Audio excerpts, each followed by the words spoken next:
ఈరోజు నా కోసం ఆత్మీయ కార్యక్రమానికి మిమ్మల్ని అందరినీ ప్రేమపూర్వకంగా ఆహ్వానిస్తూ ఉన్నాను. అందరూ బాగున్నారు కదా? ఉదయకాల సమయంలో కొద్ది నిమిషాలు దేవుని మాటలు వినవలసిందిగా కోరుతా ఉన్నాను.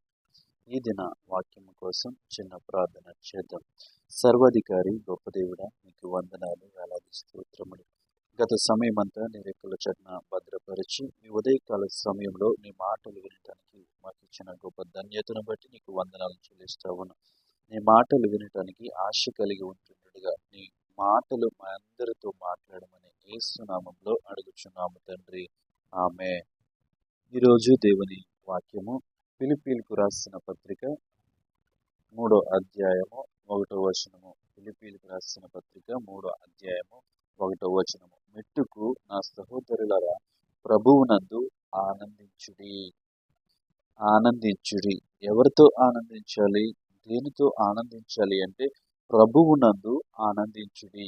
ఈ లోకంలో జీవిస్తున్నటువంటి మనము ఈ లోకంలో శరీరానుసారులుగా మనం బ్రతుకుతూ ఉన్నప్పుడు మన శరీరము ఆనందం కోసం వెతుకుతూ ఉంటుంది. మన ఆత్మ ఆనందం కోసము వెతుకుతూ ఉంటుంది. ఈ లోకానుసారంగా ఉన్న రకరకాలైనటువంటి పనుల ద్వారా మనము ఆనందిస్తూ ఉంటాము. మనకి ఇష్టమైనటువంటి వస్త్రములు కొనుక్కున్నప్పుడు ఆనందిస్తూ ఉంటాము.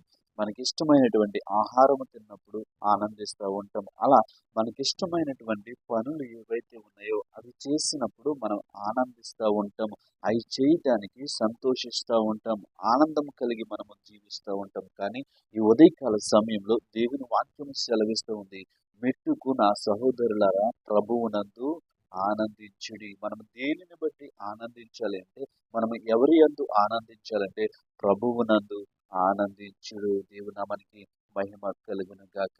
ఈ మాటలు ఏంటినా ప్రియ సహోదరి సహోదరుడా, నీ ఆనందము నా ఆనందము ఎవరై ఉండాలి అంటే మన ప్రభువై ఉండాలి.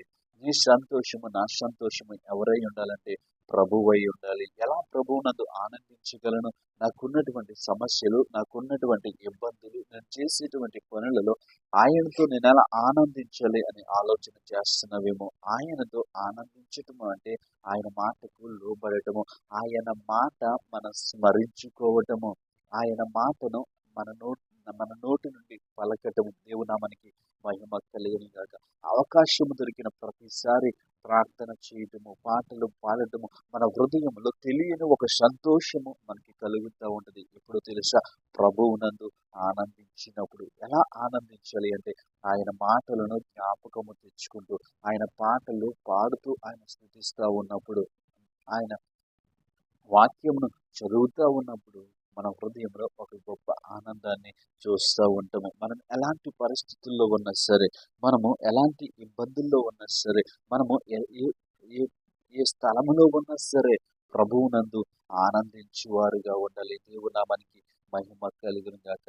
ఈ మాటలేంటినా ప్రియ సహోదరి సహోదరుడా, ఎప్పుడు ప్రభువునందు ఆనందించగలమంటే ఆయన ఆయన యందు మనకి ప్రేమ ఉన్నప్పుడు, ఆయనకి మనకి రిలేషన్ ఉన్నప్పుడు, ఆయనకి మనకి సహవాసం ఉన్నప్పుడు ఏం చేస్తామంటే ఆయనను ఆనందిస్తూ ఉంటాం. ఈ మాటలు ఏంటన్నా నీ జీవితంలో నా జీవితంలో మనము వేటితో ఆనందించాలని అనుకుంటా ఉన్నాం, వీటితో ఆనందించాలని వెతుకుతూ ఉన్నాం. మనం వెతికినవన్నీ కూడా క్షణిక ఆనందాన్ని ఇచ్చేటివే. మనము కావాలనుకున్నవన్నీ కూడా క్షణిక ఆనందాన్ని ఇచ్చేవి. కానీ దేవునితో మనము ఆనందించినప్పుడు మన జీవితము అద్భుతముగా ఉంటుంది.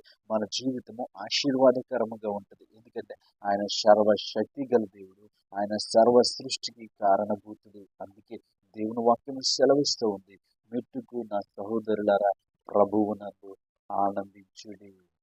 మనము ప్రభువును బట్టి ఆనందించేవారిగా ఉండాలి. ఆయన చేసిన కార్యములను జ్ఞాపకము చేసుకుంటూ ఆయన యందు ఆనందించాలి. ఆయన చేసిన గొప్ప కార్యములను మన హృదయంలో తలుచుకుంటూ ప్రభువునందు ఆనందించేవారిగా ఉన్నప్పుడు అది మన జీవితాలకు, మన కుటుంబాలకు ఆశీర్వాదకరము. అటువంటి జీవితాన్ని జీవించడానికి ప్రభువు మనకి సహాయము చేయను గాక.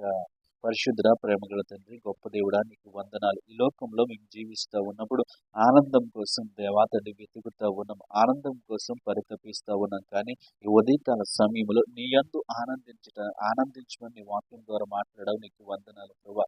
నీ యందు ఆనందించే కృపను ఆనందించే కృపను మాకు దయచేయమని అడుగుతా ఉన్నాం. దేవా నీకు వందనాలు, వేలాది స్తోత్రాలు. ఈ ఉదయకాల సమయంలో ప్రభా ఈ యవనస్తుల కొరకు ప్రార్థిస్తా ఉన్నాం తండ్రి. మా దేశంలో ఉన్నటువంటి యవనస్తులందరినీ జ్ఞాపకం చేసుకోండి. వారికి మంచి ఆలోచన ఇవ్వండి. వారికి మంచి జ్ఞానము దయచేయండి ప్రభువా. ఇదిగో తండ్రి, యవన కాలంలో ప్రభువా నిన్ను తెలుసుకుని దేవా తండ్రి నీ వాక్యం ప్రకారం జీవించే కృపను వారికి అందరికీ అనుగ్రహించమని అడుగుతా ఉన్నాను. యవనస్తులందరినీ మీరు దర్శించమని, వారి విద్యలో మీరు తోడుగా ఉండమని, వారి ఉద్యోగాల్లో మీరు తోడుగా ఉండమని, మా దేశంలో ఉన్నటువంటి ప్రతి యవనస్తుని దర్శించి దేవని వాక్యానుసారమైన జీవితము వారికి అనుగ్రహించమని, చెడు అలవాట్ల నుండి విడిపించమని, ఆ యొక్క వ్యసనముల నుంచి విడిపించమని యేసు నామములో ప్రార్థిస్తున్నాను తండ్రి. ఆమేన్.